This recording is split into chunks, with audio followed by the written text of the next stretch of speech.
Hey there, A's Day fans. Welcome to our Tuesday edition of our show. Hope you all had a nice, relaxing weekend and a great start to your week.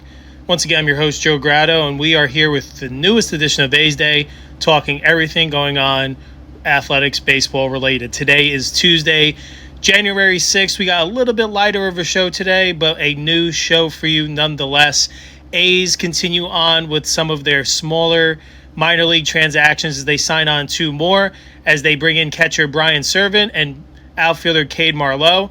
We'll discuss what impact they may have on the 2026 season. Later, we are going to discuss a theory that we are going to give a shout out to Locked On A's and build upon why we think one more A's player we are agreeing with. Shout out their host, Booney. We'll get into that a little bit.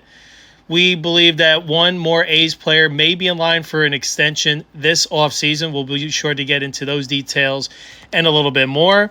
A's seem to be approaching their area of comfortability in terms of 2026 payroll, why we think they will pivot to a one-year type starting pitcher if there are any monetary resources left available that the A's are willing to part ways with, and who the best options left in the market may be in terms of short-term, middle-of-the-rotation type arms. Holy Toledo, let's get to it. Let's go A's.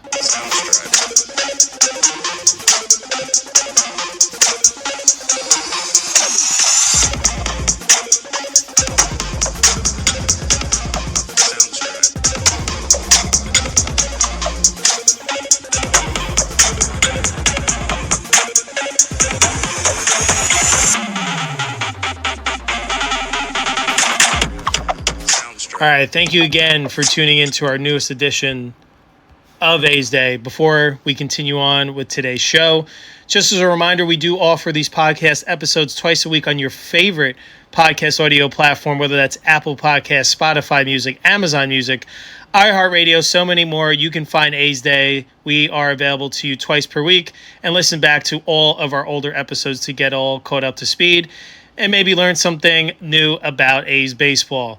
Additionally, check out our social media platforms on Instagram at A's Day Baseball Podcast, on X, formerly known as Twitter, at A's Day Baseball, and check out our YouTube channel for exciting video content such as video edition episodes of these podcasts, as well as player interviews like we just recently completed with infielder Michael Stefanik. There is so much more content to come in 2026 and beyond.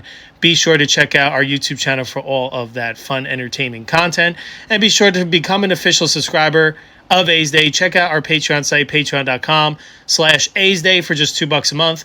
You'll be entered to win monthly A's Day t-shirts, A's autographed memorabilia, future A's game tickets, and so much more as we are able to grow this platform collaboratively. All right, let's start at the top of the show talking about a couple of minor league transactions that were completed. Like I mentioned in the opening, the A's are in agreement on two minor league deals, one with catcher Brian Serven and one with outfielder Cade Marlowe. Both players have initially been assigned to AAA Las Vegas, but there have been reports that both may end up receiving an invitation to Major League Spring Training Camp. We'll be sure to release that information as the days of spring training approach closer and closer.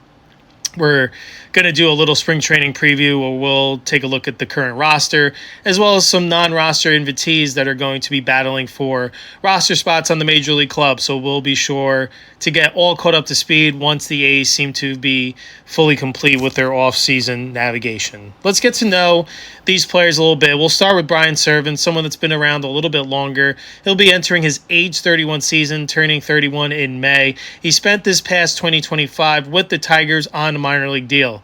He got into 62 games for the AAA Toledo Mud Hens, batting a .232, .335 on base, and a .313 slugging line. The Tigers didn't call him up during the season, and he returned to free agency at season's end. He does have 101 big league games under his belt from previous season, having suited up for both the Colorado Rockies and the Toronto Blue Jays. He only mustered a 187 career batting average, 247 on base, and 293 slug in his 299 plate appearance for those clubs, but he has gotten glowing reviews for his work behind the plate. So this is definitely someone that you would mark off as a primary defensive catcher first. He is considered beyond adequate in terms of blocking and controlling the running game, and very strong in terms of pitch framing. A's currently as constructed, have just 2 catchers on their 40-man roster in Shea Langoliers and Austin Wynns. So this, by bringing in Serven, gives the A's a little bit of a cushion, a little bit more of depth at this position, especially that Daniel Susac is now in the San Francisco Giants organization, who they lost in the Rule 5 draft. So this was an area that the A's, I'm sure, are going to be looking to maybe potentially add another type like this, or maybe they'll trust internally someone through their minor league system will provide to be a reliable depth piece for 2026 and beyond. Because William McIver, if you weren't familiar, this happened early on in the offseason. He's now in the Texas Rangers organization. So there is less depth to this position than they had last year, but bring in Serven. He's not going to give you anything that's going to jump off the page in terms of offensive performance, but he's going to provide a lot of defensive stability and may rub off on everyone in the catching room because he has received consistent high marks for his defensive prowess. Now for Cade Marlowe, who is going to turn 29 in June, so he'll be entering his age 29 year. He's joining a new organization for the first time. He was originally drafted by the Seattle Mariners back in 2019. He was added to the club's 40-man roster in November of 2022 to avoid being taken away in the Rule 5 draft. He has shown some strong potential with the bat, but also with that comes some big strikeout numbers. In his 109 big league plate appearances, his 240, 330 on base, and 406 slugging percentage line is decent, but he has also been punched out at a 31.2% K rate. He also struck out 29.4% of the time at AAA over the 2023 and 2024 seasons. So those are certainly alarming trends to see.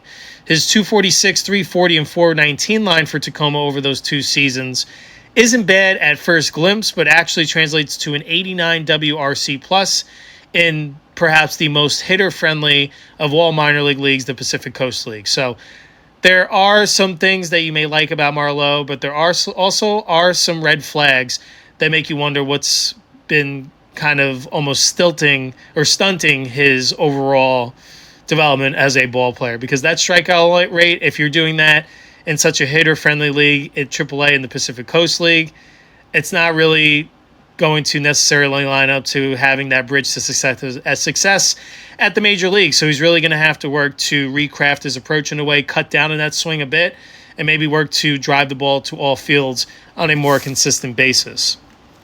A's, they do have a strong group of outfielders coming in. This was an area where I didn't think they really needed to add any significant depth, but nevertheless, it can't hurt to take a flyer on someone that has a little bit of experience in the division, maybe bring over some secrets in the Mariners, you never know. But I think they're betting on Marlowe really in the grand scheme of things. Let's see what he has. He's a depth piece in the outfield in case there are guys like a Carlos Cortez that is projected to be that 4th outfielder. Maybe he experiences some regression. Maybe there's some unexpected injuries on the way. It never hurts to have some extra bodies in AAA. And Marlowe, more than likely, probably will spend the year at AAA Vegas unless he wows the A's during spring training, like I said, if there are some dire circumstances. But I don't really expect to see Marlowe much, if at all. Now, Serven, on the other hand, that's more of a possibility because with the A's going into camp with currently only 3 catchers now, there is a chance that something happens, and you hope this isn't the case, but the marathon of 162 is a gruel for all players, but especially the catching position, who they are involved on every pitch. It's grinding on the knees and the overall body. Then you got to hit. A lot of the game flows through the catcher. So that's a lot of stress to put on that body. And to bet on that catcher making it through with no issues throughout the course of every single season is a lot to ask. And you hope that remains the case, like Langoliers has proven to be rather durable. And Wins, he had the injury last year, and he's actually coming off the 60-day IL, so you wonder what version of himself he's even going to be coming into 2026. You hope with a full offseason to be able to recover and be prepared to be full go in spring training. You hope he can return to the form that he was in 2025. But in case that doesn't happen, Serven may have an opportunity at that backup position. While he's not going to add much in terms of with the bat, and that is something that you look at from your backup catcher. You don't want to regress too much in terms of losing that offensive production that Langoliers can provide. But what makes Langoliers unique, yeah, he might not catch every single day, but a lot of the days where he might not be behind the dish, that day game after a night game, a lot of times Langoliers is going to be in the lineup still as a designated hitter.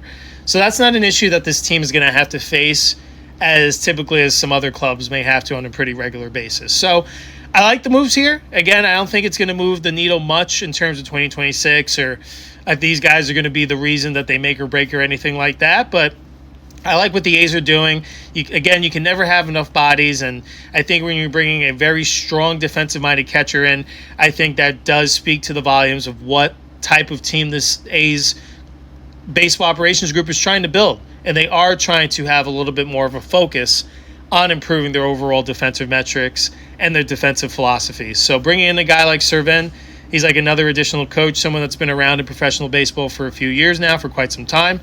I think that'll have a positive effect. As for Marlowe, best of luck to him too as well. We'll see what happens. I think a lot has to go right for him in spring training. Outfield is the one area that the A's have a lot of logjam, so barring any future trades or, like I said, some regression or lack of effectiveness, it's going to be tough for Marlowe to get any sort of look at the big league club for the 2026 year. But nevertheless, can't hurt to have either of these guys. Let's see what how the 2026 season treats them personally. All right, let's move on to our next topic of discussion. And this piqued my interest. I was actually watching Locked On A's.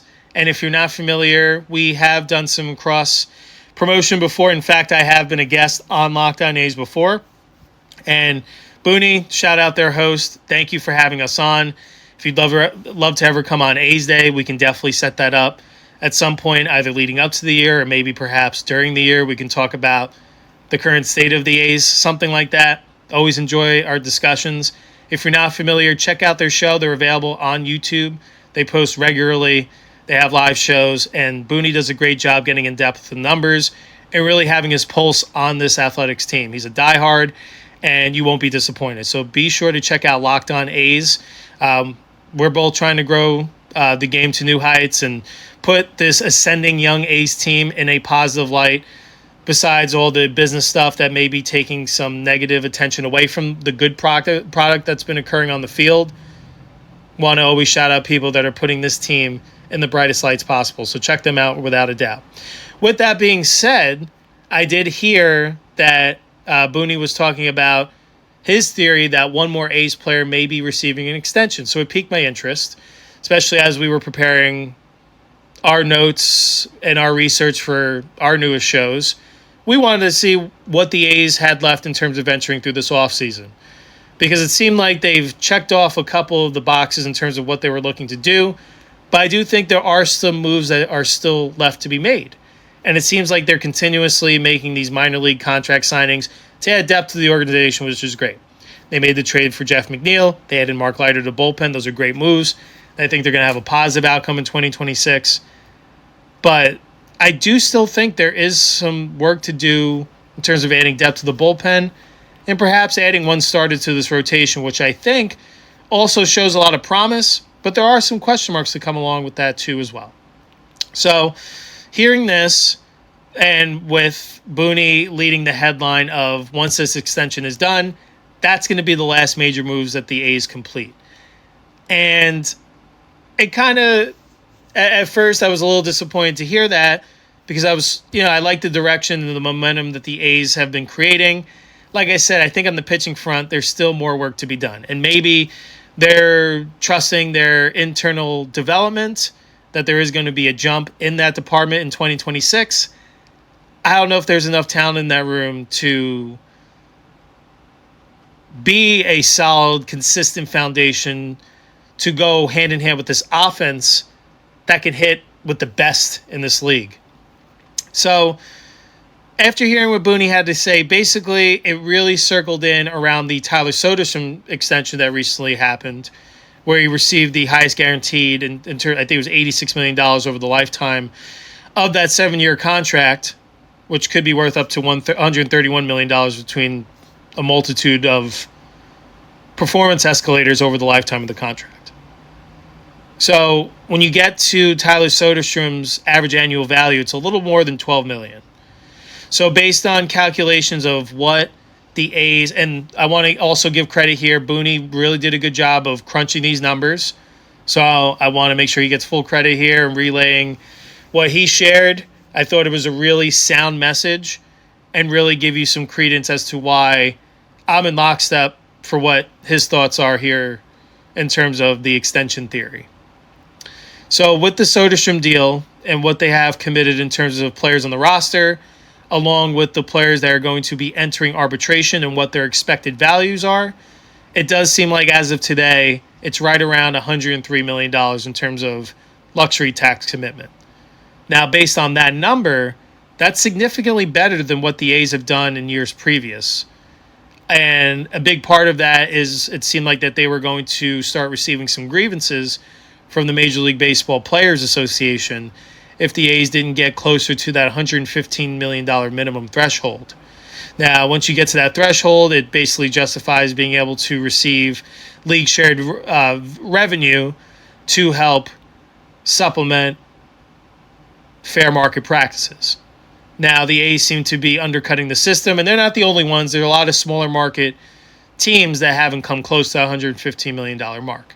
Now, it seems like between what the A's have done with internal extensions, as well as bringing in some of these free agent pieces and some pieces via the trade, they are much closer to the 115 mark. And again, that doesn't necessarily mean that it's nothing said. And that's the beauty of the doctrination of the luxury tax and all these financial components. There are certain thresholds, but then there seems like there's thresholds or there seems like there's loopholes to these thresholds, because it doesn't seem like these teams are receiving the penalties that are intended if they don't meet these minimum requirements, which is why for chunks of the time, you'll see a lot of teams at the top of the market spend heavy, and then the smaller markets cry poor, and then go into the next year just trying to build upon their profits, spend the minimum, rinse and repeat. But now it seems like the A's are in that point where they're getting very close to that threshold, and they have an opportunity to keep their word of wanting to continue to extend their internal candidates and meet that number. And here's why. So like we said, Soderstrom, he's making a little bit over 12 per year. That brings that projected number right around 103 million. So 103 million, around 11 to 12 million left for them to hypothetically spend until they reach that 114, 115 million dollar threshold. And who fits that mold? Well, between hearing, again, Locked On A's, and then conducting some research into market value of some of the A's potential internal candidates, the one that jumped off the page for both Booney and myself was shortstop Jacob Wilson, who is one of the remaining prime, I'd say one of three prime candidates remaining for the A's to be internally extended, which would be Shea Langoliers, Nick Kurtz, and Jacob Wilson, like we just mentioned. Now, we do believe that Jacob Wilson, coming off an all-star campaign, could garner some more AAV. However, with there being some consistent concerns with his overall longevity and durability and health, that may detract from his value just a little bit. And also, the A's do feel like they have a little bit of negotiation tactics in their corner, a little bit of an advantage, because, of course, they have the number one prospect in all of baseball, Leo DeVries, who does aim to eventually be the A's everyday shortstop. So you wonder if that would mean Jacob Wilson would transition to second base or perhaps even third. Based on that transition too as well, that may detract from his initial shortstop value from the long term of his contract. Again, these are just theories they're throwing out there. Again, with what he has put on the table, I think he has shown more than enough that he will be one of the pillars and cornerstones of this franchise for an extended period of time. His high contact rate is something of the past in terms of how the game used to operate. High contact, low strikeout rate, putting the pressure on the opposing team and hitting for a high average. It's fun because there's consistent action when Jacob Wilson is at the plate, and having that at the top or middle of your order can be very confectious up and down. So with that, he's projected to be somewhere around a 7-year, $80 million contract projected value. Where does that put them? Just between 11 and 12 million. When you really break the numbers down, and again, I can't shout out Booney enough from Locked On A's. He really drew my eyes to this scenario, and to me, I couldn't agree more. I think this really makes a lot of sense. Again, I wish they would do this and still be able to add an arm or two in terms of a starter and maybe someone in the bullpen with a little bit of closing experience. But nevertheless, the A's are at least showing willingness to move closer and closer to operating like a legitimate major league team. With some of the payrolls that they've put out over these last 2 to 3 years have been absolutely embarrassing. It's not how a professional organization should run. Again, I'm not singling them out. There's a lot of teams in that smaller market variety who have operated in similar fashions. My blame goes to more on who controls all of Major League Baseball and who's allowed this to go on for quite some time.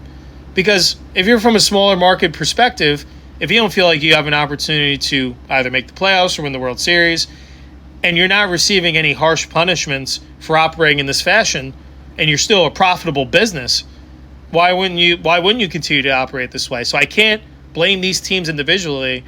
I think the overall system needs some tweaking, and it starts with the commissioner's office and works its way down. But nevertheless, I think this theory makes sense. I think that a Jacob Wilson extension is on the near horizon, and then that'll be it for the offseason. Like I said, maybe you'll see some of these minor league deals still go through to add depth to the organization.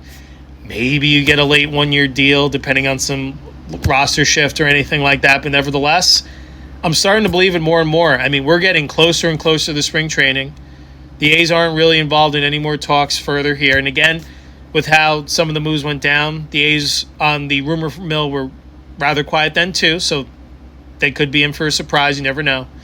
But I feel like with what the A's have done this offseason, I feel like they've addressed 2 areas of need. They've upgraded, or I guess 3. They've upgraded second base. They've added 1 arm to the bullpen, and they extended Tyler Soderstrom, staying true to their promise of continuing the theme of extending internal candidates. So the A's have had a progressive and a positive offseason. I just still think there's a little bit more on the table that they can get involved in. We'll see. I hope we're both wrong here. And I know this is Booney's theory, but we're jumping on his back and agreeing with him. I think this is where the offseason direction heads. And I think then from that point on, we could just start preparing a little preview for the 2026 team and really try to get a good gauge on how we think this team will operate and how they'll perform in terms of the win-loss column for this upcoming season. All right, so that was fun being able to navigate that theory and just kind of throwing some numbers around. Again, shout out Locked On A's. Really love what they're doing over there and looking forward to working together more in 2026 and beyond for us to be able to bring even better content to you, the lovely audience. So that's our theory here. We think that the extension, once that's done, possibly that's all that'll be said. Let's take a look from the hypothetical standpoint of either an extension doesn't get it completed or the A's show a little bit more willingness to make one more move beyond that. Just for the sake of conversation, we do believe that the A's should add a starting pitcher to add some depth to this rotation that has a lot of promise but also comes in with some question marks. I think an improvement in experience and effectiveness in terms of consistency on the mound can hurt this rotation a bit. So we're going to pivot as if they're going to continue business on as usual, or not as usual, but continue business in terms of completing the upgrades for this overall unit. We're going to take a look at 3 short-term starting pitching options. And we're going to start with a familiar name and face, someone that's actually spent 6 seasons with the A's between the 2015 and 2021 seasons, which in his last season with the Green and Gold was an all-star back in 2021. Of course, we are talking about currently 36, entering his age 37 season, right-handed pitcher Chris Bassett. On the 2025 campaign, he pitched in 32 games with 31 of those being starts, pitching to an 11-9 win-loss record with a 3.96 ERA. In 170 and a third innings pitched, he only walked 52 batters, 166 strikeouts, and a 1.33 whip. On the year, his fastball averaged 91.5 miles per hour in terms of fastball velo, but he comes at you with an absolute elite and diverse pitch mix. He comes at you with 8 different pitches: a sinker, cutter, curveball, four-seam fastball, sweeper, splitter, slider, and changeup. So he's someone that's not going to rely on pure velocity, He's going to be a pitcher, and he's going to pitch. He hits his locations. He's consistent, and he's going to give you an opportunity to win every fifth day, even at this stage of his career. His market value from reports and our research ranges anywhere from the 1 to 2 year in contract length, averaging anywhere from $15 to $31 million, depending on what contract he ends up with. I think this is the best option of the short-term starters available personally, and we're going to talk about two others, one that is a future Hall of Famer and the other who was a rookie at the age of 35 in Major League Baseball, who was a reliable innings eater, but I don't think is necessarily the best option out of these three at this stage of their career. We believe that Bassitt, he has a long history of consistent pitching, and he is familiar with the A's organization. I know that was during the times of Oakland, but having that familiarity of how an organization operates is something you can't shake your head at, especially when you're bringing in a free agent. Typically, it's going to be someone that's coming into a new environment, whereas Bassitt, you kind of know what you're getting in terms of player personality, the type of competitor he is, and he's someone that would slot in right into that 3-4 spot, I would say, in this A's rotation and provide valuable experience. And I still think, even entering age 37, he's got at least another good year in him. And him pitching to a sub-4 ERA over 31 starts last year, I think is nothing to shake your head at, especially in an American League East division that is known for being offensively heavy. So I think in terms of what you can get out there on the open market, this is very team-friendly. And I think even if he ends up being middle to back of your rotation, I think it's going to exceed the market value of what you'll get out of this. I think you'll get a season similar to that sub-4 ERA. He's still going to give you a ton of quality starts. And he's really someone that's going to, on a team that has the playoff hopes, I think, built in. I think if this team isn't looking towards playoff this year, they aren't coming into this year with the right mindset. I don't think it's end-all, be-all if they don't, but I just think with where this thing is going, you would think next step is, okay, you keep improving win total. The next step is to get over 500 and make September mean something. And I think the A's have every opportunity to do that. And bringing in Bassitt, that is just coming off a year where he has more postseason experience, World Series experience, I think sharing that with this young group can be very effective, especially if 2026 the A's find himself in the postseason. These are going to be new, uncharted, and unfamiliar territories for a lot of these younger players. Having someone like a Bassitt in the room can be very helpful to help them navigate those emotions and how to make sure your consistency or your preparation remains consistent and not trying to make the moment any bigger than it needs to be. So, personally, out of this group that we're going to talk about, Chris Bassitt, this makes a ton of sense for me. A lot of reports say that there is a desire for him to return to Toronto, but wouldn't be surprised, and the A's should be very involved in this discussion because I think what you can get out of Bassitt, even at this stage of his career, is still better than what you can get in terms of the remaining 1 year, 2 year options. And again, having that familiarity with that A's history, I think this signing would make a lot of sense personally. All right, the next guy we're going to talk about, like I mentioned, he is going to be a future Hall of Famer and entering his age 43 season. We're going to be talking about Justin Verlander, who spent the 2025 season with the San Francisco Giants. On the year, he made 29 starts, pitching to a 4-11 record with a 3.85 ERA. And 152 innings pitched, walked 52 batters, struck out 137, and pitched to a 1.36 whip. His fastball velo, while not as strong as it once was, is still averaging nearly 94 miles an hour on the year. He works with a 5-pitch mix, a fastball, slider, curveball, changeup, sweeper. His expected market value is 1 year, $15 million. So Verlander, it's been noted in years past that he has a desire to pitch until age 45 season, which means he's still got a couple left under his belt.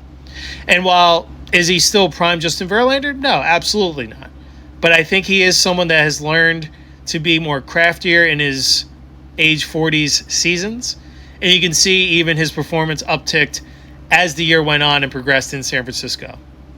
And the 4-11 record doesn't really tell the full story of how well I think he actually pitched compared to what a lot of people were predicting, that we would see a huge decline in Verlander's performance at this stage of his career. He was still a reliable guy. He took the ball every fifth day, nearly made 30 starts at age 42 season, so that's impressive stuff. This would be the pure definition of signing a 1-year deal. Again, having someone of this Hall of Fame resume in the building may be worth the $15 million alone. That's his market value, 1 year, 15. And whatever he can give you at the back end of this rotation, I think these young arms, especially the ones that are coming up in the system too as well, can really learn a lot from Verlander. And he's someone that seems to be a mentor, a teacher of the game, and a very well-respected and well-adored teammate. So I think Verlander would fit in very well with this young group, and I think they would just be picking his brain, trying to become the best players and the best professionals they could be. So I think, again, this would be a good option too as well. I like the Bassett move more just because of where they're both at in their career. I just think Bassett is a little bit more effective, but I think Verlander can still get it done. He's not going to give you peak Verlander numbers. He's not going to be a Triple Crown pitcher, but I do still think he can give your team a chance to win every fifth day, and the experience and the knowledge that he can pass along is invaluable in itself. And then finally, the third option that we are going to talk about is Tomoyuki Sugano, who spent the 2025 year with the Baltimore Orioles. On the 2025 campaign, he made 30 starts, pitching to a 10-10 win-loss record with a 4.64 ERA. In 157 innings pitched, he walked 36 batters, struck out 106, and pitched to a 1.33 whip.